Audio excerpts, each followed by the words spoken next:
Vamos a hablar hoy de otro atributo de Dios. Me encanta esta serie porque estamos aprendiendo mucho y estamos aprendiendo sobre todo cantidad de características de Dios que más tarde o más temprano se tienen que ver reflejadas en nuestras vidas. Hoy vamos a hablar del Dios dador. Dios es dador. Dilo conmigo. Dios es dador. Dios da.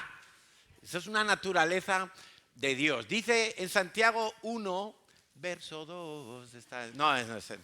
Santiago 1, 17. No vamos a cantar la canción del desierto. Santiago 1, 17 dice: toda buena dádiva y todo don perfecto descienden de lo alto. La palabra dádiva allí, pues, por supuesto, dice buena dádiva. La palabra dádiva en griego es dosis. ¿A qué te suena la dosis? Una dosis, algo, ¿no? Dame una dosis de café. Por la mañana vienen aquí a la cafetería bostezando.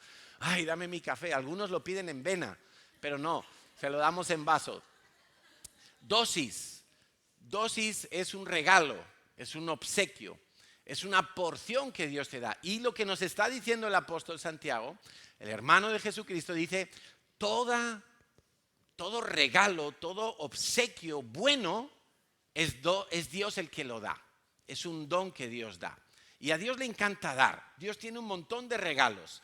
Dios tiene un montón de cosas gratuitamente para entregar a sus hijos. Alguien dijo una vez que seguramente cuando lleguemos al cielo nos van a enseñar una de las dependencias que habrá en el cielo. Será un gran almacén tipo Ikea, ahí donde tú entras y le preguntarán a Dios: ¿y esto qué es? Tantas cosas aquí. Dice: estos son los regalos que nunca recibisteis porque no os atrevisteis a pedirlos.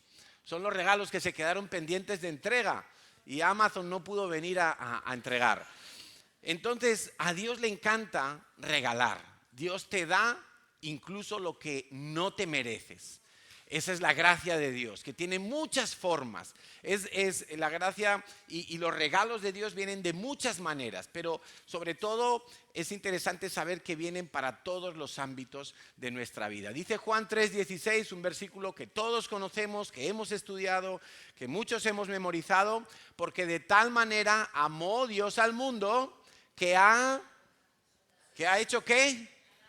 Que ha dado, es una dosis de Dios, es un don de Dios, es una dádiva buena de Dios, que ha dado a su Hijo unigénito para que todo aquel que en Él cree no se pierda, mas tenga vida eterna. Hay una discusión grande entre los cristianos que si Jesucristo murió por toda la humanidad o solamente murió por los que finalmente son salvos. Bueno, aquí dice que Él dio su Hijo unigénito para todo aquel que en Él cree.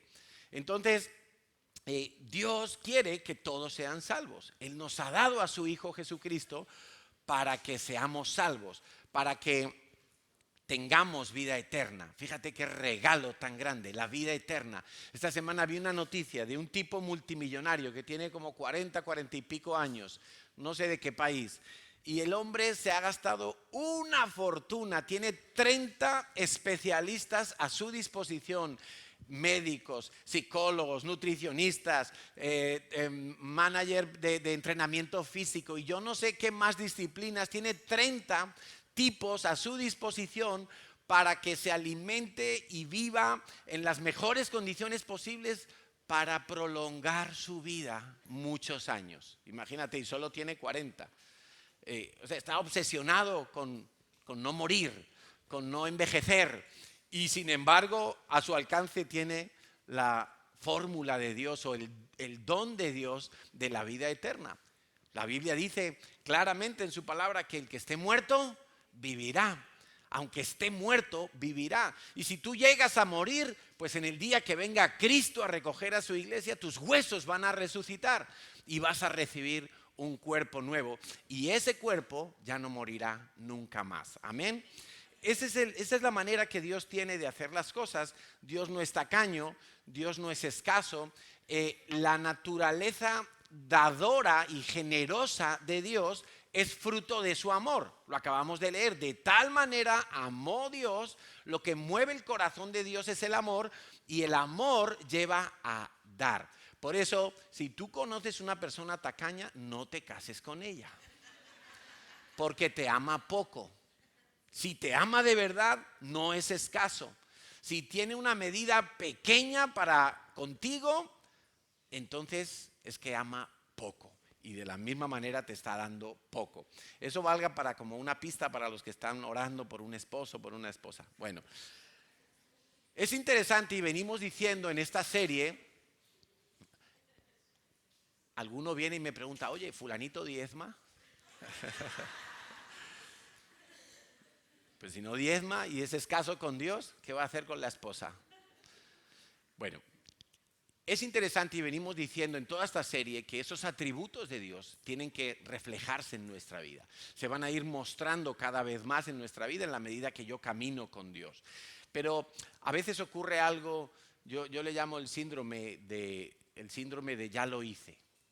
Tú no has hablado con alguien alguna vez y tú le dices algo, le das un consejo, dices, sí, ya lo sé.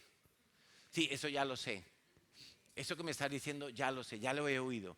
Ya diezmé una vez, ya ofrendé una vez, ya fui a evangelizar una vez, ya fui al redil una vez, ya me enamoré una vez, ya probé la vigilia, ya diezmé, ya le di al pobre, ya leí ese libro.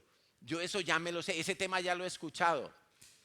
Y ese síndrome nos hace mucho daño porque no se trata de hacerlo una vez, se trata de crecer en todo lo que hacemos. Si yo una vez fui capaz de dar una ofrenda, yo después cuando camino con Dios tengo que crecer y ser constante e incluso dar más y más ofrenda. Si una vez me atreví a evangelizar a un jefe, a un compañero de trabajo, a un vecino, pues yo tengo que atreverme a evangelizar ahora a un musulmán, a un ateo, a un científico, etcétera, etcétera, etcétera. Porque si no, con el ya lo hice, nos volvemos odres viejos. Mira, una de las cosas que yo hago, a veces es intencional y otras veces Dios me ayuda con eso, es que cuando yo tengo una Biblia ya muy subrayada, y yo soy de los que tiene las Biblias que cuando tú coges una Biblia mía que ya llevo 1 o 2 años con ella, es imposible casi leer un versículo porque están subrayados, anotado cosas, flechas, asteriscos, guiones, referencias. O sea, parece un crucigrama y un jeroglífico imposible de descifrar. Yo sí lo sé descifrar y sé lo que quiere decir. Pero no me quiero acostumbrar a que un día Dios me habló, lo anoté en la Biblia y entendí este versículo, se conecta con el otro y yo hice ahí mis anotaciones, pero no me quiero quedar anclado en eso, que cada vez que cojo la Biblia ya no estoy como pendiente de lo que Dios me va a hablar, sino de lo que ya me habló hace meses o hace años. Entonces me gusta coger una Biblia nueva, 0 anotaciones, nada subrayado y empezar otra vez a oír a Dios cuando me empieza a hablar, porque no me quiero convertir en un odre viejo. El ya lo hice nos hace odres viejos. Yo tengo que estar dispuesto a ser renovado, a hacerlo de la manera que Dios me diga, hacerlo constantemente y cada vez más. Y en el concreto con el tema del dar, pues yo no puedo anclarme con que yo ya doy, yo ya hice, ya lo hice una vez, ya fui a Israel. No, nosotros tenemos que crecer en dar. Y si tú caminas con Dios, sin duda alguna, tú vas a ser una persona que crece en el dar. Si no estás creciendo en el dar, tienes un problema. Algo está pasando. Mira a ver si es que te has cambiado de mano y estás caminando con otro que no es el Espíritu Santo. Porque Dios quiere que la gente vea en ti que tienes un Dios generoso. ¿Qué Dios ve la gente que te conoce a ti? ¿Qué Dios ven en ti? ¿Ven un Dios generoso? ¿Ven un Dios de abundancia? ¿Ven un Dios que multiplica las cosechas? ¿O ven un Dios pequeñito en tu vida? Dice 2 Corintios 9, del 6 al 7, para los que toman notas, que deberían de ser todos los que están aquí, todos deberían de tomar notas. A la iglesia hay que venir con Biblia, con cuaderno y con bolígrafo. El iPhone no sirve, porque nos entra una notificación y nos saca de la predicación, ¿vale? Entonces, Biblia, cuaderno y bolígrafo. ¿Qué me tengo que llevar el domingo a la iglesia? Biblia. Pero es que la ponen aquí, pastor, no importa, porque si Dios te habla algo, tú subrayas tu Biblia, la pantalla no la puedes subrayar. Entonces, Biblia, cuaderno para tomar notas y bolígrafo. Si tú eres de los que está pensando, no, pero yo esto ya lo hice, yo ya me lo sé, ya eres un odre viejo. Biblia, cuaderno y bolígrafo. Muy bien, 2 Corintios 9, 6, 7. Dice, el que siembra escasamente también segará escasamente, y el que siembra generosamente, generosamente también segará. Después vamos a recuperar esta parte. Dice el 7, cada uno dé. Fíjate, esto es una orden, ni siquiera es una sugerencia. Porque hay palabras en la Biblia que las encontramos como sugerencia. Pablo a veces habla y dice, mira, de esto no tengo palabra de Dios, pero tengo mi opinión. Y yo tengo al Espíritu Santo y mi opinión es esta y esta. Pero aquí dice, cada uno dé como propuso en su corazón, no con tristeza, ni por necesidad, porque Dios ama al dador alegre. ¿Sabes por qué Dios ama al dador alegre? Porque Dios encuentra a alguien como Él. Y esto es como cuando estás en otro país que no es el tuyo y de repente encuentras un paisano de tu país, de tu ciudad y de tu barrio. Y tú dices, hombre, es como que hay algo especial, ¿no? Dices, de repente ya no te sientes un bicho raro en la ciudad, sino que, ¡ay, otro como yo! Así piensa Dios cuando ve un dador alegre. Dios dice, este es como yo. Este tiene alegría cuando da, no da con dolor, no da con sufrimiento, no da con pena, no da como queriendo negociar con Dios, da alegremente como Dios. ¿Alguno aquí piensa que de lo que Dios nos ha dado, tú le puedes devolver algo a Dios? Algo que llegue a ser casi o parecido o la misma medida como Dios te ha dado. Es imposible. Dios te ha dado tantas cosas que es imposible que tú y yo le devolvamos a Él ni siquiera una partecita insignificante de todo lo que Él nos ha dado. Pero Dios sí espera que demos con alegría. Y cuando Dios lo ve, Él dice, este es como yo, este está imitándome a mí, este es un reflejo de quien yo soy. Qué guay, ¿no? Y mira, desde el principio de la creación, nosotros vemos que Dios es dador. Dios le dio al primer Adán, le dio espíritu de vida. Dios formó a Adán y sopló en él. Y le dio una mujer, porque no era bueno que el hombre esté solo. A los dos les entregó el huerto del Edén y les entregó la autoridad para señorear sobre la tierra. Más tarde vemos que a Abraham le dio un llamado y le dio una tierra y le dio una promesa de un hijo, y ese hijo tendría multitudes. ¿Os acordáis cuando Dios le dijo a Abraham en 2 ocasiones, mira las estrellas, no las puedes contar, así va a ser tu descendencia? En otra ocasión, mira la arena del mar, no se puede contar tanto granito de arena, así va a ser tu descendencia. Después de que nació Isaac, a Isaac le dio a Jacob, y a Jacob le dio 12 hijos y una hija. Los 12 hijos son las 12 tribus de Israel. A Israel le dio leyes, le dio promesas, le dio todo un marco de seguridad para la vida del país. También a Israel le dio un Mesías, rey. Al mundo entero nos ha dado un Salvador, y al Salvador Jesucristo le ha dado un nombre que es sobre todo nombre. A la iglesia le ha dado por cabeza a Jesucristo. Quiero que veas en toda esta secuencia que Dios siempre, siempre, de manera constante, está dando, nunca ha dejado de dar. Él en este tiempo sigue dando, Él está dando gracia en esta generación, Él está dando su Santo Espíritu al creyente, y por el Espíritu de Dios le da dones y le da fruto en su vida. Dios constantemente está dando, da bienes, tierras, promesas, bendiciones, leyes, profetas, jueces, agua, lluvia, oxígeno, sanidades, comidas, cosechas, hijos. Dios es un dador. Dios da habilidades, Dios da salvación. Todo lo que tú tienes te lo ha dado Dios. Dios es dador. Y es interesante que Dios no se cansa de dar. La semilla, todo lo que Dios da, tiene una naturaleza reproductiva.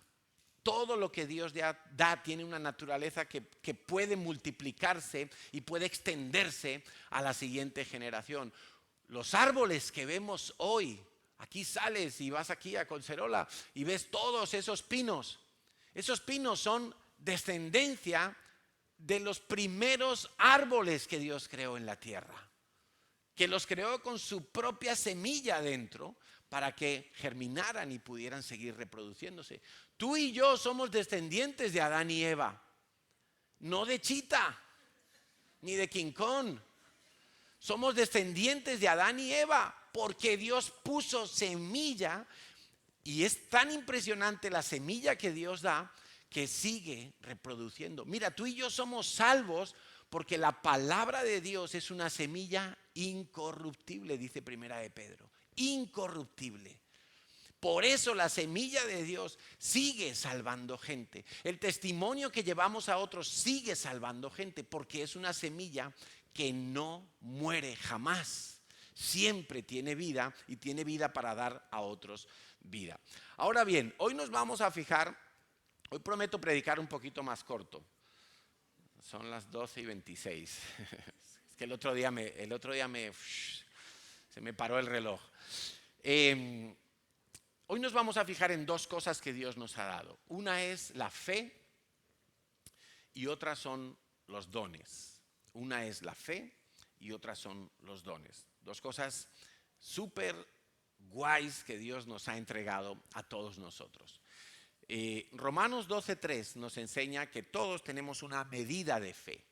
Todos tenemos una porción de fe que Dios nos ha entregado.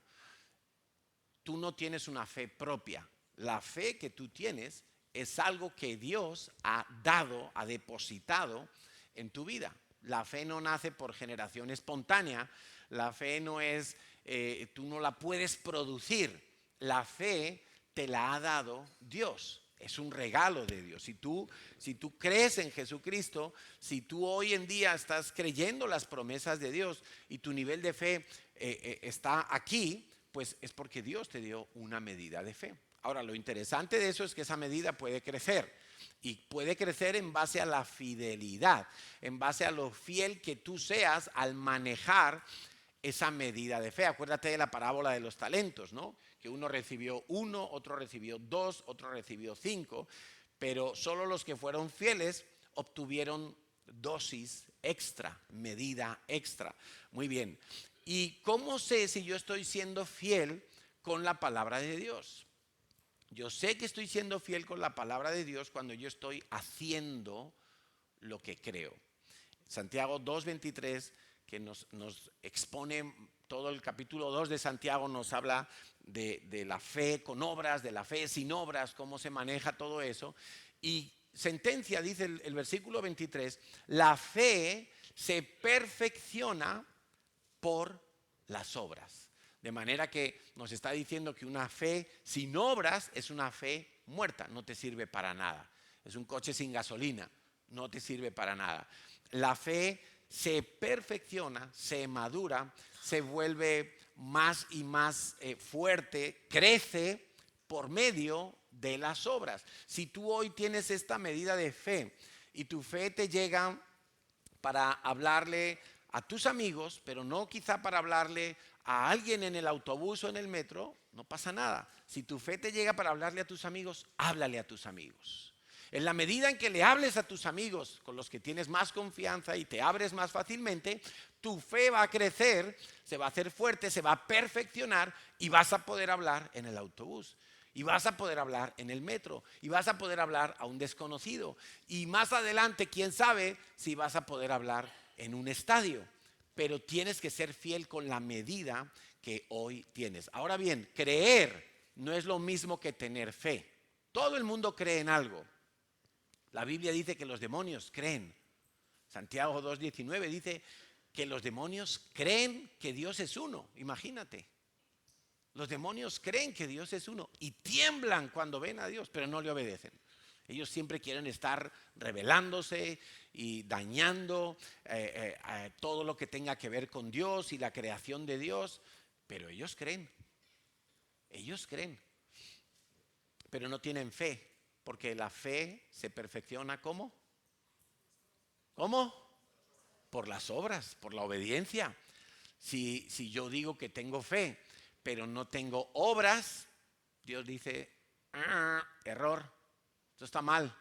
No, así no funciona. Si tú dices que tienes fe, muéstrame las obras. ¿Dónde está la evidencia de tu fe? ¿Dónde está? Porque si no obedeces, si no estás haciendo, si no estás laborando, entonces tu fe está muerta, es inútil. Dice que yo he definido la fe como creer de tal manera que yo me muevo y actúo, obedezco y obro conforme a lo que digo creer. Porque si no, es pura teoría. Y la fe no es teoría. La fe no es algo etéreo. La fe no es un concepto. La fe es que yo creo de tal manera, y nos dice Hebreos 11.1, la definición bíblica, es la certeza de lo que se espera, la convicción de lo que no se ve. Di conmigo certeza, convicción. Allí no cabe ninguna duda. Es certeza. Y si hay certeza, no hay duda. Y si hay certeza, es todo el tiempo. Y si hay convicción, no es incredulidad. Ahora, pero dice la certeza de lo que se espera. La certeza de lo que se espera. ¿Qué fe tuvo Abraham? Dios le dijo a Abraham, sal de tu tierra y yo te mostraré la tierra donde tienes que ir. Entonces, él salió, estaba obedeciendo.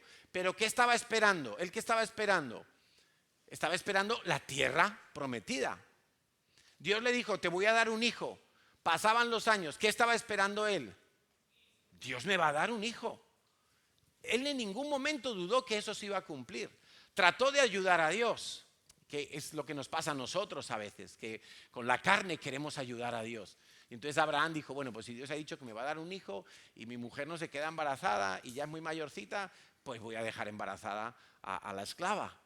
Y trató de ayudar a Dios. Dios le dijo, no. Yo te he dicho que yo te voy a dar descendencia. Tú tranquilo, que aunque veas circunstancias imposibles, espéralo. Dijo, vale, Señor, lo espero. Y recibió lo que esperaba. Es muy importante esperar. ¿Qué estás esperando tú? Porque a veces decimos, yo tengo fe, pero ya me he rendido a mitad de camino. Pero me pongo a ayudar a Dios. No, fe, certeza en lo que se espera. Y es una buena pregunta que tú te puedes hacer hoy. ¿Qué estás esperando? ¿Tu fe es una fe bien orientada en las promesas de Dios o es una fe en tus ensoñaciones, en tus ilusiones, en tus gustos? ¿En qué estás esperando hoy? ¿Qué es lo que tú estás esperando? Porque lo que tú estás esperando, si es lo de Dios, ahí tienes que tener certeza. Si no es lo de Dios, mira, puedes estar esperándolo con todas tus fuerzas, pero Dios no lo va a proveer. Dios no lo va a provocar ni lo va a dar. A mí lo que me encanta de la fe es que sirve para todas las cosas. La fe es útil para todas las áreas de la vida. Y yo quiero que leamos juntos Hebreos capítulo 11. Mira, ¿ves? Esta es mi Biblia nueva, pocas páginas, ahí subrayadas hasta el día de hoy. Pero cuando estaba leyendo Hebreos, pues ya cogí, ¿ves? En color azul me he puesto a subrayar todas las palabras clave. Y las palabras clave normalmente tienen que ver con acciones en la Biblia. Cuando tú estés leyendo la Biblia, aparte de leer con cuidado, como nos enseña nuestro pastor Enrique, aparte de leer con cuidado, tienes que fijarte en los verbos, las acciones, porque eso es lo que yo tengo que creer y luego hacer. El verbo siempre es acción.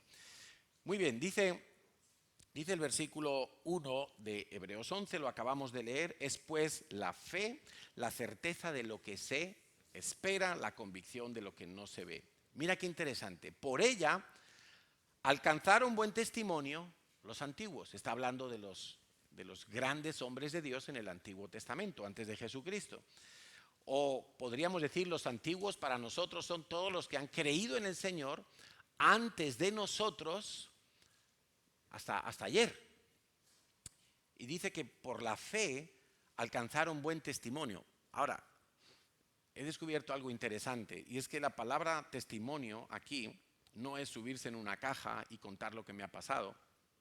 No es hacer un vídeo y contar un milagro que Dios ha hecho en mi vida. La palabra testimonio en el original griego tiene que ver con martirio. Martirio. De hecho, tengo por aquí anotado, es martureo, que viene de la raíz de martiria o martirio. Quiere decir que toda esta gente delante de Dios murieron creyendo. Escucha, murieron creyendo. Y nos dice un poquito más adelante, en el versículo, vamos a ver si lo encuentro, en el versículo 13, conforme a la fe, murieron todos estos sin haber recibido lo prometido. Escucha, conforme a la fe, murieron sin haber recibido lo prometido. Uno diría, bueno, pero entonces, ¿qué pasó allí? Si no recibieron lo prometido, ¿de qué les sirvió la fe? Bueno, Dios dice que murieron con una fe. En el momento en que estaban muriendo, su fe era la misma que cuando Dios les dio las promesas. Y no recibieron lo prometido. Ellos no lo recibieron generaciones venideras. Por ejemplo, muchos de los hombres que se nos cita aquí nunca vieron al Mesías. Pero ellos murieron con una fe intacta en el Mesías. ¿Qué te parece? Y ese es el buen testimonio, morir creyendo. Eso es ser un mártir, morir creyendo. Mártir no necesariamente es el que sufre violentamente por causa del Evangelio. No es necesario la violencia, es necesario que tú llegues a tu último suspiro creyendo y que tu fe no se haya desvanecido. Qué interesante, porque dice que todos estos antiguos alcanzaron buen testimonio. Dios examinando el corazón de ellos vio que su fe estaba pura y muchos no habían recibido. Por ejemplo, Abraham recibió un hijo, pero Abraham no vio la multitud que Dios le había prometido. ¿Te das cuenta? Abraham solo vio el primero, la primera generación. Abraham no vio los millones de judíos que luego vendrían por las 12 tribus de Israel. Solo vio uno, pero él murió con una fe intacta en que esa descendencia sería incontable. Y eso es lo que tú y yo tenemos que procurar. Que el día que nos vamos a despedir de este mundo, el día que Dios nos llame a su presencia, pues que nuestra fe sea la de un mártir, que tengamos buen testimonio, que muramos con la fe intacta. Yo estoy anhelando ver la segunda venida del Señor o el arrebatamiento de la iglesia. Pero ¿y qué tal si me muero y el Señor no ha venido todavía? Pues yo me moriré creyendo que el Señor va a venir a rescatarme ahí de la tumba de Montjuic donde me entierren. O no sé dónde me enterrarán. ¿Dónde me vais a enterrar, Cari?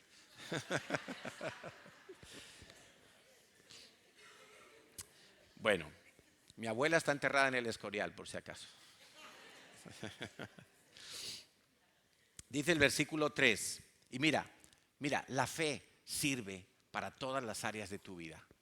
¿Dónde estás necesitando hoy que Dios intervenga? Mira este pasaje. Mira todos estos pasajes que vamos a leer ahora, porque la fe aplica para todas las áreas de tu vida, para todas. Y que esto te sirva para esperar lo de Dios, el milagro. No para esperar algo malo, no el temor de malas noticias, que tenemos que combatirlo porque estamos bombardeados con muchas cosas y parece que hay como un plan para meterle miedo a la gente, ¿no? Y fíjate lo bien que funcionó en la pandemia. Esta misma mañana veía yo a una señora mayor caminando sola allí en el pueblo donde yo vivo con mascarilla, caminando sola con mascarilla. Espero que fuera por la alergia y no por miedo al coronavirus. Mira, dice el versículo 3, por la fe entendemos. ¿Cómo entendemos? Algunos dicen, yo no entiendo la Biblia. No, es que tú lo que quieres es razonar a Dios y tu mente es tan pequeñita como la mía que es imposible entender todo lo que Dios hace, pero por la fe entendemos. Parece una contradicción, pero por la fe entendemos. Si el ser humano, lo hemos dicho más de una vez, si el ser humano, en vez de gastar millones y millones de euros y de dólares en ver si hay vida en Marte, en ver si se puede construir un edificio en la Luna, en ver si hay microbios en no sé qué planeta, si en vez de eso nos centráramos en aplicar todo el conocimiento científico con las bases bíblicas, la raza humana estaría muchísimo mejor en el día de hoy. Porque estaríamos entendiendo mucho más de toda la creación de Dios. Pero no, el ser humano quiere quitar a Dios. El ser humano sigue diciendo que venimos de una explosión y como esa premisa ya está errada, ya está equivocada, a partir de ahí todo lo que se construya, la ciencia no vale para nada. Honestamente te lo digo. Si es que las bases están mal, ¿cómo vamos a venir de una explosión? Las bases están mal, ¿cómo vamos a venir del mono? ¿Cómo van los científicos, cómo van a descifrar el cerebro humano si piensan que venimos del mono? Es imposible. Están errados desde el principio, desde la base. Por la fe entendemos haber sido constituido el universo por la palabra de Dios, de modo que lo que se ve fue hecho de lo que no se veía. ¿Cómo fue hecho todo? Por la palabra de Dios. Dios lo creó. Dios creó todas las cosas. Dios creó las hormiguitas, Dios creó el ser humano, Dios creó las estrellas, las galaxias, el anillo de Júpiter, los volcanes que hay en la luna, lo que sea. Dios lo creó todo, todo. Y solamente por la fe lo podemos entender. Versículo 4. Por la fe, Abel ofreció. ¿Qué hizo por fe? Ofrecer un sacrificio. Es que yo doy el diezmo, pero yo es que la ofrenda, a mí no me llega para la ofrenda. Bueno, tienes que hacerlo por la fe, por la misma fe que tuvo Abel, porque Abel por fe ofreció. Y dice ahí que alcanzó testimonio de que era justo. Buen testimonio, lo mismo que el versículo 2. Cuando tú te mueves por fe, Dios dice, este está bien. Este está acorde a lo que dicen las promesas que yo he dado, dice Dios. Versículo 5, por la fe, Enoc fue traspuesto. Traspuesto es lo mismo que va a ocurrir en el arrebatamiento que dice Primera de Tesalonicenses capítulo 4, Primera de Corintios 15, traspuesto. Es decir, en un momento, lo mismo que le ocurrió a Elías, le ocurrió a Enoc. Dios, tal cual estaba, se lo llevó para el cielo. Fue traspuesto. Ahora, fue por la fe, porque él caminó con Dios, porque él agradó a Dios. Aquí mismo en Hebreos 11 se nos dice que sin fe es imposible agradar a Dios, en el versículo 6. Enoc caminó con Dios,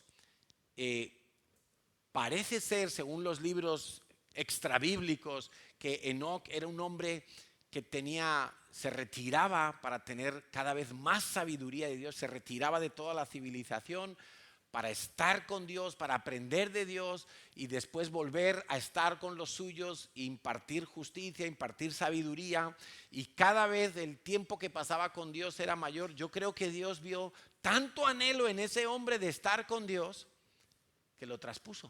O sea, no llegó a viejito, se lo llevó antes de tiempo. Y se lo llevó directamente a su presencia. No murió, nadie encontró su cuerpo. Eso es lo que quiero que entiendas. Versículo 7. Por la fe, Noé preparó el arca en que su casa se salvase. Por la fe. ¿Por qué por la fe? Porque Noé recibió el anuncio de Dios, va a llover, se va a inundar la tierra. Él no sabía qué era eso, nadie jamás había visto una inundación, nadie había visto caer agua del cielo, no caía agua del cielo, igual que ahora. Bueno, esta noche ha llovido, gracias a Dios, gracias a Dios. Pero nadie había visto jamás la lluvia, no existía tal concepto. Había aguas en el cielo y había aguas en la tierra, y eso creaba un ambiente, un microclima, podríamos decir, en la superficie terrestre, idóneo para la vida, idóneo para estar protegidos del sol. Pero Dios le dijo, haz un arca porque se va a inundar la tierra. Yo me imagino a Dios explicándole a Noé qué significaba inundar, porque nadie había visto una inundación. Nunca se había desbordado un río, nunca, no había inundaciones. Pero Noé le creyó a Dios y por la fe se puso a trabajar en el arca, por la fe, y tardó muchos años, pero por la fe lo hizo y fue hecho heredero de la justicia que viene por la fe. ¿Por qué viene la justicia? Por la fe. El versículo 8, por la fe Abraham, siendo llamado, obedeció. Escucha, obedeció. ¿Y cómo nos cuesta a nosotros a veces obedecer? ¿Y queremos entenderlo todo. Y si no lo entiendo, no lo hago. Y si me lo dijo fulano, no lo hago. Pero si me lo dice otro, sí lo hago. Entonces, por la fe, obedece. Obedece por la fe. Mira, nosotros somos una iglesia que tenemos unas características. Por ejemplo, nosotros enseñamos que cuando leemos la Biblia es muy bueno y lo recomendamos y lo enseñamos a hacer un resumen. Tener un cuadernito, igual que tenemos que tener un cuaderno para las predicaciones, ahora ya tienes que tener 2 cuadernos. El segundo cuaderno es para los devocionales. ¿Cuántos cuadernos? 2. 2 cuadernos. En el chino valen 70 céntimos, ¿vale? Para que nadie se preocupe mucho. Un cuaderno para los devocionales porque cuando leemos la Biblia nos hemos acostumbrado, hemos visto que es provechoso, que es útil escribir lo que estamos entendiendo, lo que Dios nos está queriendo decir, cómo aplico yo eso a mi vida, o simplemente hacer un resumen, simplemente un resumen. Si no le encuentras una manera de aplicarlo a tu vida, pues haz un resumen. Y enseñamos eso. Algunos dicen, no, pero es que yo en mi otra iglesia yo no lo hacía así. No importa, por la fe de Abraham, obedece. Obedece. Abraham podía haberle dicho a Dios, no, pero si yo estoy muy bien aquí, en Caldea, yo estoy feliz, aquí tengo mi negocio, soy próspero, está mi familia. Pero Dios le dijo, sal, vete de tu parentela, sal de tu cultura y yo te voy a dar una tierra que te la voy a mostrar más adelante. Él tuvo fe y salió. La fe también sirve para salir, para dejar cosas. Escucha esto, la fe sirve para dejar cosas. ¿Cómo dejo yo un mal hábito? ¿Cómo dejo un vicio, una atadura? Si no usas la fe, no vas a poder. No puedes salir solamente con métodos humanos. Necesitas fe para dejar atrás lo que Dios quiere que dejes atrás. Dice que por la fe, también en el versículo 9, Abraham habitó como extranjero. La fe te sirve para el día a día, para vivir. Tú no puedes salir de tu casa ningún día y que tu fe esté bajo mínimos. Tú necesitas ese día, cuando tú te levantas, tú necesitas saber que Dios te va a oír cuando estás orando. Necesitas creer que Dios te va a dar el alimento que tú necesitas, que Dios te va a dar la gracia delante de las personas, que Dios te va a defender, que Dios te va a proveer, a cuidar. Tú necesitas salir de tu casa y habitar, como lo hizo Abraham, con fe. El versículo 11, por esa misma fe, Sara recibió fuerza. Por la fe recibió fuerza. ¿Y cuántas veces nos cansamos y estamos como desanimados y no sabemos? Y Sara dice que por la fe recibió fuerza. Su cuerpo ya no podía producir hijos. Ya no tenía la regla, ya no tenía forma científica, humana, razonable de tener hijos, pero dice que por la fe recibió fuerza y dio a luz. Cuando la gente te diga que tú no puedes, tú necesitas echar mano de la fe, de lo que Dios ha dicho de ti, del espíritu que Dios ha puesto en ti y que es un espíritu de imposibles. Ahí es donde tú tienes que creer. No, es que el médico ha dicho, es que mi familia ha dicho, es que el banco ha dicho, es que el abogado ha dicho, es que el juez ha dicho, es que la Generalitat ha dicho, es que Hacienda ha dicho, es que ¿quién ha dicho? Tú tienes que tomar fuerzas y dar a luz lo que Dios quiere que des a luz es por la fe en lo que Dios ha dicho. Dice el versículo, tantos que hay por aquí, el 17, por la fe, Abraham cuando fue probado, escucha, porque la fe va a ser probada, siempre la fe va a ser probada. Y dice que Abraham fue probado para que entregara a su hijo. ¿Y qué hizo Abraham por la fe? Ofreció, otra vez, por la fe ofreció. Es imposible dar si tú no tienes fe. O por lo menos dar en la manera en que Dios establece que tenemos que dar. Tú necesitas fe para dar. Y a veces nos aferramos a cosas tan pequeñitas, tan poca cosa. Pero es impresionante que Abraham tenía fe aún para estar dispuesto a sacrificar a su hijo, solamente porque Dios se lo había pedido. El hijo del cual tendría que venir esa multitud prometida, él está dispuesto a darlo, porque la fe de él iba mucho más allá de lo que dice la ciencia. La ciencia dice que nadie puede vivir después de muerto, ¿verdad? No conocemos ningún caso, y eso que se han gastado millones y millones buscando el elixir de la eternidad. Pero nadie ha salido de la tumba después de muerto. Solamente uno, Jesucristo. Porque Lázaro salió, ¿verdad? Y otros fueron resucitados, pero volvieron a morir. Solamente Jesús salió de la muerte, derrotando a la muerte. Mató a la muerte. Entonces, Abraham, sabiendo el razonamiento humano de que nadie puede salir de la muerte, él estaba dispuesto a matar y sacrificar a su hijo. Porque su razonamiento ya no era científico, su razonamiento era por la fe. Pues si yo lo mato, Dios lo resucitará. Oiga, pero eso no tiene explicación humana, eso no tiene explicación científica, pero es fe. Él dijo, si Dios me va a dar descendencia y ahora me pide que lo mate, ¿será que Dios lo va a resucitar? Porque muerto no puede tener hijos. Pues Dios tendrá que volver a darle vida. O sea, fíjate cómo la fe nos ayuda a razonar como Dios lo hace, no como lo hace el mundo, no como lo hace la lógica humana de las universidades y de las cátedras de los hombres. La fe nos ayuda a razonar con la lógica del cielo, no con la de la tierra. 20. Dice que por la fe Abraham bendijo a su hijo Isaac. Qué interesante esto, porque mira, a veces los padres nos desesperamos porque vemos cosas en nuestros hijos que no están bien, porque vemos que nuestros hijos no nos hacen caso del todo, porque los vemos con alguna debilidad, porque vemos quizá que no se apasionan por las cosas de Dios, porque vemos que sirven a medias, porque vemos que van al instituto pero suspenden asignaturas, porque vemos que se están relacionando con gente que quisiéramos que no se relacionen y decimos, bueno, ¿y qué? ¿Y cómo hago yo esto? Y tú no puedes controlar a tus hijos, pero por la fe tú los puedes bendecir. Y si los bendices, tú tienes que esperar aquello en lo que los has bendecido. Porque la fe es la certeza de lo que se espera. Entonces bendice a tus hijos. Bendícelos. No, pero es que ellos no me hacen caso, ellos no me quieren ni oír. No importa. Cuando ellos duerman, acércate por la noche y los bendices. Que viven lejos, coge una fotografía, los bendices. O si no tienes una foto, da igual, tienes sus recuerdos. Ellos tienen tu sangre. Bendícelos. Bendice. Por fe bendijo Abraham a Isaac. Por la fe, Jacob, al morir, bendijo a cada uno de sus hijos y adoró. Volvemos a encontrar el mismo principio de bendecir a tu generación.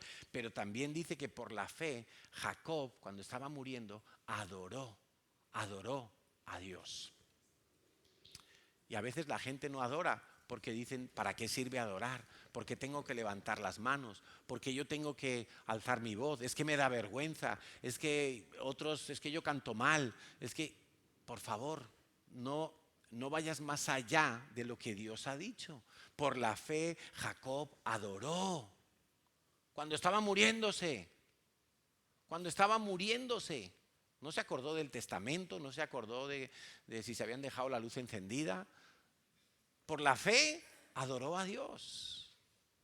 Es que todo ejercicio de la vida cristiana tiene que ser engrasado por la fe. Si no, se convierte en un ritual religioso que no sirve absolutamente para nada. Por la fe dice también que José dio mandamiento acerca de sus huesos cuando estaba a punto de morir. Y yo me quedo con esto, que él dio mandamientos. Tú tienes que dar instrucciones a tus hijos, a tus discípulos. El otro día un líder me decía, oye, yo le puedo decir a mi discípulo tal y tal cosa. Digo, no solo puedes, tienes que hacerlo. Porque como líder en autoridad o como padre de tus hijos, tú tienes que dar mandamientos, tienes que dar instrucciones y lo tienes que hacer por fe. Lo tienes que hacer por fe. 23. Por la fe Moisés, cuando nació, fue escondido por sus padres por 3 meses porque le vieron que era niño hermoso. Ya vimos el otro día que la palabra hermoso en verdad quiere decir bueno. Dice que por la fe Moisés, los padres de Moisés, no temieron el edicto, el decreto del faraón de matar a todos los niños recién nacidos. Ellos por la fe ahuyentaron el temor. Pero claro, la fe no es solamente, ay, no quiero tener miedo. No, es que por la fe hicieron cosas que iban en contra de las leyes humanas, pero que iban a favor de las leyes de Dios. ¿Estás oyendo esto? Y creo que en CCI hemos sido muy claros con esto, que si las autoridades nos mandan a hacer cosas que van en contra de la ley de Dios, pues no solo no las tenemos que hacer, sino que tenemos que hacer lo que Dios ha dicho. Y no hay más. Ay, pero es que entonces, ¿y si me multan? ¿Y si me detienen? ¿Y si... Bueno, por la fe, yo no voy a temer lo que me pueda hacer el faraón. No lo voy a temer. Y creo que tenemos pastores y tenéis pastores que os hemos ayudado a no temer los decretos del rey, del faraón, del presidente o del presidente, cuando son cosas que vienen en contra de la palabra de Dios. ¿Pero cómo lo hemos hecho? Por la fe. Es más, este fue uno de los versículos que Dios usó para hablarnos en ese tiempo de la pandemia, para no temer y hacer lo que Dios nos ha mandado hacer. Amén. Entonces es por la fe. La fe sirve para todo. Dice que por la fe Moisés rehusó del mundo y escogió lo de Dios. Por la fe. Por la fe. No es porque tú tengas que tener todos los argumentos y que te lo expliquen muy bien y que por qué no me puedo acostar con mi novia antes de casarme y que por qué es malo que la marihuana, porque es mala y por qué y si yo hago esto. Mira, es que no necesitas entenderlo todo. Es por la fe que tú rechazas lo que el mundo te ofrece y tú tomas lo que Dios te ofrece. Es por la fe. Por favor, no trates de entenderlo todo. Si lo entiendes, gloria a Dios, pero si no lo entiendes, hazlo por fe. Tanto el renunciar como el escoger, hazlo por fe. Porque por fe Moisés rehusó seguir siendo un egipcio y criarse como un egipcio, identificarse con Egipto, que siempre representa el pecado en la Biblia, pero por esa misma fe que le hizo renunciar a aquello, por esa misma fe escogió los vituperios de Cristo, escogió ser un hebreo. Muy bien, dice que por la fe celebró la Pascua, por la fe nos congregamos, por la fe hacemos lo que hacemos, por la fe alabamos a Dios, por la fe pasaron el Mar Rojo, dice el versículo 20, por la fe vamos a atravesar cosas imposibles, por la fe vamos a ir por donde nadie va, porque si Dios nos dice ve por aquí, pues por ahí tenemos que ir. Por la fe cayeron los muros de Jericó. Y por eso oramos en las vigilias. Y por eso clamamos a Dios, creyendo y esperando que los muros van a caer. Que los que todavía no entienden el Evangelio en nuestras familias, un día lo van a entender. Esa es la fe con la que tenemos que hacer las cosas. Por la fe, dice el 31, Rahab, la ramera, no pereció juntamente con los desobedientes porque bendijo a Israel, porque ayudó a los israelitas. Ahora, ¿por qué vamos nosotros a Israel todos los años? Solo ha habido 2 años que no hemos ido a Israel desde que comenzamos a ir allá por el año 80 y tantos. Los 2 años de la pandemia, porque no había vuelos, no se podía ir. ¿Por qué vamos nosotros a Israel? Hay gente que dice, hombre, pero podríamos ir a, no sé, a Éfeso y vemos allí las ruinas. Sí, podríamos. Podríamos ir y vemos Atenas y vemos sitios muy bonitos, las pirámides de Egipto, que Egipto aparece en la Biblia y también España. ¿Sí? Pero, ¿por qué vamos a Israel? Pues por esta misma fe que tuvo Rahab de bendecir al pueblo de Israel. Rahab ayudó a los espías a huir y toda su familia fue salva, toda la familia de Rahab. Entonces, nosotros no vamos a Israel para hacer fotos, no vamos a Israel para probar el Mar Muerto, cómo flota uno allí. No vamos a Israel para traernos una botellita de agua del río Jordán. No vamos a Israel para comprar souvenirs. Mira, todas esas cosas las hacemos. Bueno, lo de la botellita de agua no, por favor, porque eso es idolatría. Pero todo lo demás lo hacemos. Y compramos y nos montamos en el camello y nos metemos al Mar Muerto y nos bautizamos en el río Jordán y hacemos muchas cosas, pero la razón por la que lo hacemos es por la misma fe que tuvo Rahab de bendecir al pueblo de Israel. Porque Dios le dijo a Abraham, a los que te bendijeren, yo los voy a bendecir. Mira qué fácil encontrarse las bendiciones de Dios. Bendice al pueblo de Israel. Bendice a los israelitas. Pero es que los israelitas tienen a los palestinos así y así. No, olvídate de política. Olvídate de gobiernos. Olvídate de dirigentes. Olvídate de conflictos geopolíticos. Es que Dios ha dicho a la descendencia, si conoces a algún israelita en tu barrio, en tu trabajo, si conoces a alguno, bendícelo. Te va a ir súper bien. Porque Dios lo ha prometido. Esa fe la tuvo Rahab. Y todo Jericó pereció, pero Rahab fue salva con toda su familia. ¿Por qué? Porque bendijo a los israelitas. Es que Dios cumple sus promesas. Por fe hacemos todas las cosas. Y lo vamos a dejar aquí. Creo que es suficiente para entender que la fe sirve para todo. Que la fe aplica a todas las áreas de tu vida. Ahora, hemos dicho antes que íbamos a hablar de dos cosas, de la fe y también de los dones. ¿Por qué son importantes los dones? Bueno, Efesios 4:8 dice que Dios dio dones a los hombres. Dios ha dado dones espirituales a los hombres.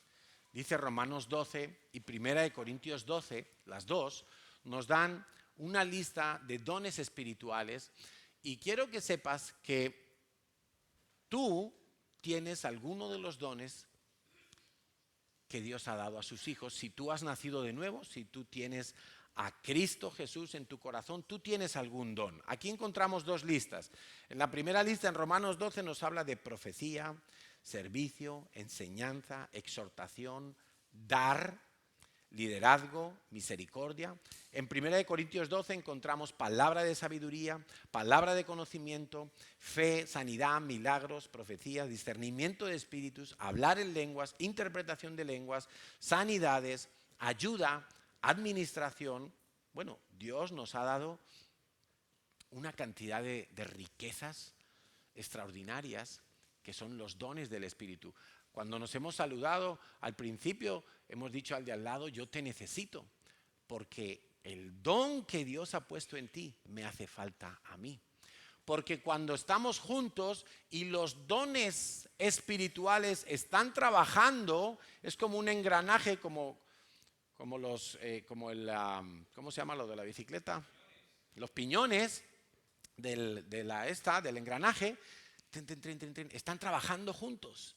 Si uno falla, quizás se nota poco, pero ya si dos fallan y tú estás subiendo una cuesta, de repente vas a dar una pedalada y la rueda no avanza. Avanzó la cadena, pero la rueda no.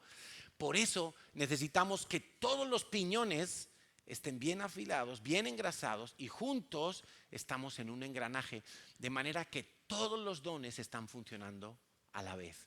De esa manera es que nos edificamos mutuamente. Uno tiene profecía, el otro tiene exhortación, el otro ayuda, el otro administra, el otro habla en lenguas, el otro interpreta las lenguas, el otro enseña, el otro tiene don de sanidades, el otro tiene palabra de discernimiento. Y juntos, en equipo. La iglesia no la hace el pastor, la iglesia no lo tiene que hacer todo el pastor.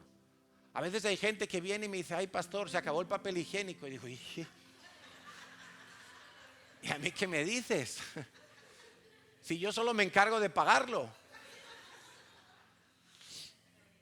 Es un ejemplo tonto, pero tenemos que entender que cada uno de nosotros tenemos un don dado espiritualmente por el Espíritu de Dios. Y ese don necesitamos que esté funcionando, necesitamos que esté activo, necesitamos que por fe lo trabajes. Si Dios te ha dicho que tú tienes don de sanidades, pon las manos en los enfermos. Es que oré por uno y se murió. Bueno, pues ya no tiene. Se murió, pues ya no tiene enfermedad. Ya está sano. Si está en la presencia de Dios, está sin enfermedad.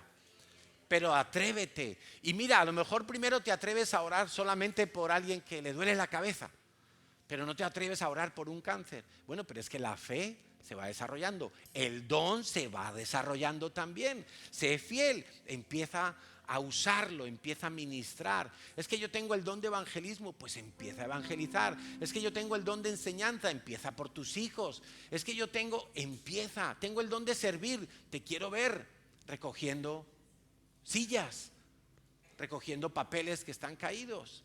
Es que yo quiero estar en el grupo de alabanza, te quiero ver en las vigilias adorando. Porque tienes que empezar siendo fiel en lo poco. ¿Estamos? Hola, iglesia. Tienes un don, tienes un don. Díselo al de al lado. Tienes un don que me hace falta. Me hace falta tu don. Pero el de al lado también te lo dice a ti. Me hace falta tu don. Necesitamos estar juntos trabajando. Ahora, vamos a terminar con esto. Mira, hay dos maneras principales en las que Dios nos da cosas. Bueno, hay tres. La primera, la más general, universal, es que Dios le da a toda la humanidad la lluvia, el sol, pues bueno, el estar vivos simplemente, ¿no? Eso es algo general que Dios da, las cosechas, etcétera.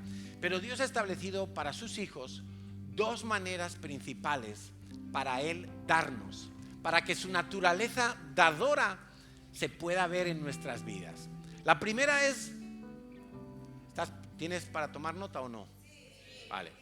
La primera es cuando oramos, es decir, cuando le pedimos a Dios. Mira, hay cosas que Dios solo te las va a dar cuando tú se las pidas. ¿Sabes por qué? Porque Dios quiere que tú tengas relación con Él. Porque no estamos hablando aquí de ninguna religión. Venir a la iglesia, venir a la CCI es lo más lejano, y queremos que sea lo más lejano posible a una religión. No queremos una religión. No queremos hay que hacer un ritual A, B y C y que sea así todos los días. Padre nuestro que estás en los cielos, santificado. No queremos un ritual. Queremos una relación. Dios quiere una relación. Por eso Dios quiere que tú vengas y le pidas. Que tú vengas y hables con Él. Padre, necesito esto. Padre, necesito más. Padre, mira, esta es mi necesidad. Dice Mateo 7:7, pedid y se os dará. Vamos a ver estos 4 puntos. Primero, pedir. Pedid. ¿Y qué va a pasar? Se os dará. Entonces Dios ha dicho, pídeme. Dice Juan 16:24, está hablando el Señor Jesús a sus discípulos. Hasta ahora nada habéis pedido en mi nombre. Pedid y recibiréis, mira qué interesante, para que vuestro gozo sea cumplido. ¿Y cuántas veces uno ora y pasa el tiempo y uno no recibe nada y uno se enfada con Dios y Dios no me oye? Mira, primero hemos dicho, lo más básico es pedir, ese es el principio. Dios dice pídeme, pero Jesús va un poquito más allá y dice pedid en mi nombre, Y hemos explicado algunas veces muy gráficamente qué significa pedir en el nombre de Jesús. Si yo voy a un restaurante y me siento con mi esposa a comer, y en el momento que viene, ¿qué has dicho? Cuando quiera, ¿no? Vale. Es que aquí lo aprovechan todo, ¿eh? No se puede decir nada. Yo me siento con ella y nos dan la carta y viene el camarero, pero justo en ese momento ella necesita ir al baño y necesita retocarse y tal, y se va al baño. Y entonces el camarero me dice, ¿ya sabe lo que van a pedir? Digo, bueno, yo sé lo que voy a pedir y tengo más o menos una idea de lo que va a pedir mi mujer, porque si yo pido carne, ella no va a pedir carne, porque yo la conozco. Ella va a pedir otra cosa porque luego quiere probar lo mío también. Eso ya la conozco. Entonces yo puedo pedir en su nombre porque la voy conociendo. Entonces, pedir en el nombre de Jesús es que tú sabes lo que pediría Jesús. No es simplemente, en el nombre de Jesús, amén. Una vez con mi hijo Carlitos, que siempre le gusta el fútbol, ¿no? Y entonces decía, ay, papito Dios, que gane el Madrid esta tarde, y no sé qué. Digo yo, Carlos, y si hay otro cristiano por ahí que es del Barça o del Betis o del Manchester City y también le está pidiendo a Dios que su equipo gane, ¿a quién va a responder Dios? Yo creo que Dios no se mete en esas oraciones. O sea, yo creo que Jesús no pediría, bueno, está bien que lo pidas, pero yo no sé si eso lo pediría Jesús. A lo mejor Jesús pediría que gane el equipo de Jerusalén. No sé, a lo mejor. Bueno, en cualquier caso, pedid. Luego, pedid en mi nombre. Luego dice Santiago 4, del 1 al 3. ¿De dónde vienen las guerras y los pleitos entre vosotros? ¿No es de vuestras pasiones las cuales combaten en vuestros miembros? Y dice, codiciáis y no tenéis, matáis y ardéis de envidia y no podéis alcanzar, combatís y lucháis, pero no tenéis lo que deseáis, porque no pedís. Y luego dice, pedís y no recibís, porque pedís mal, para gastar en vuestros propios deleites. Bueno, ya estamos empezando a entender un poco más de cómo tenemos que pedir. Sí o sí tenemos que pedir. Dios quiere que le pidamos cosas. No te cortes, no tengas vergüenza, no seas escaso para pedirle a Dios. Señor, dame un esposito, bueno, aunque esté que sea como sea, pero que me quiera. Y te va a mandar un tuerto, te va a mandar... No, tú pídele a Dios, pídele a Dios. Ahora, pide como pediría Jesús. ¿Qué pediría Jesús? Que traiga un Ferrari para recogerme a casa, que traiga... ¿Qué le pediría a Jesús? Bueno, que esté convertido, que ame a Dios, que tenga un llamado para Dios, que sea generoso, que tenga fe, que sea... Y después ya le pones lo tuyo, ¿sí? Rubio, tal, moreno, alto, simpático, cuenta chistes, lo que tú quieras, pero primero lo que pediría Jesús. Pero mira, dice Santiago que a veces pedimos mal porque solamente estamos pensando en nosotros. No estamos pensando en el reino de los cielos, no estamos pensando en que Jesús sea conocido en la ciudad o en mi trabajo. No estamos pensando en otras cosas, solo yo, conmigo y mí. Y dice primera de Juan 5:14, y esta es la confianza que tenemos en Él, que si pedimos alguna cosa conforme a su voluntad, Él nos oye. Si yo pido algo que no es conforme a su voluntad, no tengo confianza en que Dios me esté oyendo. Esa es otra forma de entenderlo, ¿verdad? Ahora, si yo pido algo que es un antojo, pues no puedo estar 100% seguro que Dios me vaya a responder eso. Pero si yo pido conforme a su voluntad, puedo tener toda la confianza, puedo tener toda la fe y puedo esperar que Dios va a enviar la respuesta y que va a ser afirmativa, Él nos oye. Entonces pidamos a Dios, pero pidamos conforme a su voluntad y en el nombre de Jesús, y entonces vas a recibir todo lo que tú le pidas a Dios. Si tú le pides a Dios tener un hijo, no es para tener una foto familiar ahí en el salón. Señor, como Ana, Señor, yo te pido un hijo y te lo dedico a ti, y va a ser para ti, y yo lo voy a instruir en el temor de Dios, y te va a servir, Señor. Más que ir a una universidad en Estados Unidos, yo quiero que Él te sirva. Más que sea famoso, yo quiero que te sirva. No quiero tener un hijo para que me cuide cuando sea viejo. Quiero ser un hijo para que viva el plan de Dios. O sea, pidamos conforme a la voluntad de Dios. Ahora, la otra manera en que Dios ha establecido un mecanismo para darnos cosas, ¿cuál será? Pues nosotros tenemos que dar para que Dios nos pueda dar a nosotros. Esa es la ley de la siembra y la cosecha. Dice Lucas 6:38, dad y se os dará. Víctor, por favor, acércame esos dos cosas que he dejado allí. Y dice, dad y se os dará, medida buena, apretada, remecida y rebosando darán en vuestro regazo, porque con la misma medida con que medís, os volverán a medir. Mira, yo tengo aquí arroz integral, porque si me ve Natalia usar otro me pega, me regaña. Mira, yo voy a llenar, alguien viene y yo le digo, bueno, supongamos que estos son 100 gramos de arroz. Y lo primero que nos dice es que dad y se os dará. Y la medida que Dios va a usar, que Dios usa con nosotros, es una medida buena. Si Dios dice que te va a dar 100 gramos, va a usar este bote, no va a usar uno más pequeño, como hacen ahí en el mercadillo, ¿no? Que te dice, no, esta pesa 100 gramos y pesa 90. Tú no lo ves porque allí pone 100, pero pesa 90. Está trucada la balanza. No, Dios dice, si estos son 100 gramos, estos son 100 gramos. Entonces Dios dice, venga, vamos a llenarlo. Vamos a ver que no se me caiga por aquí.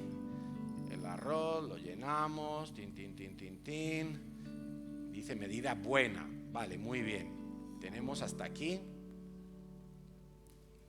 Está la medida, ¿vale? Pero Dios dice que su medida es apretada. Entonces Dios aprieta. A ver, di conmigo, aprieta. Porque algunos dicen aprieta. No, aprieta. A ver, esta es. Entonces Dios coge la medida y la aprieta. ¿Y qué más dice? Y la remece. La remece y la vuelve y la aprieta. Estaba lleno, ¿verdad? Estaba llenito. Bueno, ahora cabe un poquito más. Pero no solo cabe un poquito más, que cabe un poquito más. Porque es que Dios es tan generoso que Dios dice hasta el último granito. Yo le quiero dar todo lo que le quepa. Le quiero dar más de lo que se imagina. Ese es Dios, ¿eh? Dios no es escaso. Cualquiera lo hubiera llenado por aquí más o menos y dice, ya, toma, ya está, 100 gramos. No. Dios dice medida buena, apretada, remecida y rebosando. Entonces Dios la llena, así, hasta que rebose. Esa es la medida de Dios. Así es como Dios te va a dar a ti todo lo que tú des, con la misma medida que des. Cuando tú des algo a alguien, utiliza estos términos de Dios. No seas escaso, llena el bote, apriétalo para que quepa más, para que sea más la generosidad, porque esa es la medida de Dios. Y Dios te está diciendo, con la misma medida con que tú mides, Dios te va a bendecir a ti. Si tú eres escaso, ¿qué va a pasar? Escasamente vas a recoger, como leíamos al principio. Esta es la medida de Dios. Mira, quiero que te quedes con esta imagen. Cuando tú vas ahí al Yao Yao y pides un helado, ¿ves? Y tú le dices helado con chocolate. Y tú ves que le ponen 4 gotitas de chocolate. Se pone un poquito más, dices que es un extra. Ay, es como que te sientes como que te están medio timando, ¿no? Un poco. Dios no es así. Dios es así. Que ya no cabe más. Porque si pongo otro grano ya se cae por los lados. Ya no cabe más. Así tenemos que dar nosotros. Y no siempre damos así. No siempre damos con esa manera. Nuestro espíritu quiere dar de esa manera, quiere ser generoso, pero nuestra carne quiere dar un poquito menos. Me voy a guardar, no vaya a ser que el mes que viene, no vaya a ser que luego no me devuelvan el favor, no vaya a ser que me falte a mí. Si tú eres escaso, se va a notar en todas las áreas de tu vida. Si tú eres generoso, se va a notar en todas las áreas de tu vida. Matrimonio, trabajo. Mira, hay gente que es escasa para trabajar. Gente que es escasa para trabajar. Le dicen, recoge esta mesa y recoge el bote y recoge el agua, pero deja el papel. Es como que no van hasta el final. Es como que si no está el jefe mirando, no hacen. Entonces son escasos para trabajar. Esa gente no va a prosperar. No va a prosperar.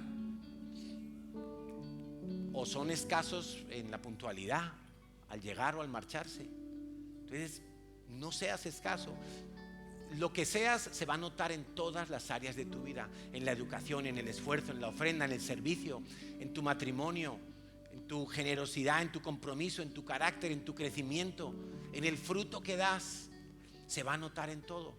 Mira, yo a veces me encuentro sobres de diezmo que pone 114,29. Yo que trato de tener esta mentalidad, yo hubiera puesto 115 directamente. Ahora, que si es un niño, que a veces me encuentro sobres de niños y el niño echa, pues si le dieron su 5 euros, pues echa ahí 50 céntimos, está bien, es un niño. Pero a veces yo me encuentro y digo, es como que no lo apretamos, no lo remecemos. Nuestra medida es como escasa. Dice Gálatas 7, 6 al 7, perdón, Gálatas 6, 7 al 9. Gálatas 6, 7 al 9. No os engañéis, Dios no puede ser burlado. Todo lo que el hombre sembrare, eso también segará. Porque el que siembra para su carne, de la carne segará corrupción, mas el que siembra para el espíritu, del espíritu segará vida eterna. No nos cansemos pues de hacer el bien, porque a su tiempo segaremos si no desmayamos. Todo lo que tú siembres te lo va a devolver Dios. En el reino de los cielos las cosas no son yo te hago un favor y tú me lo devuelves. Eso es interés, eso es algo interesado.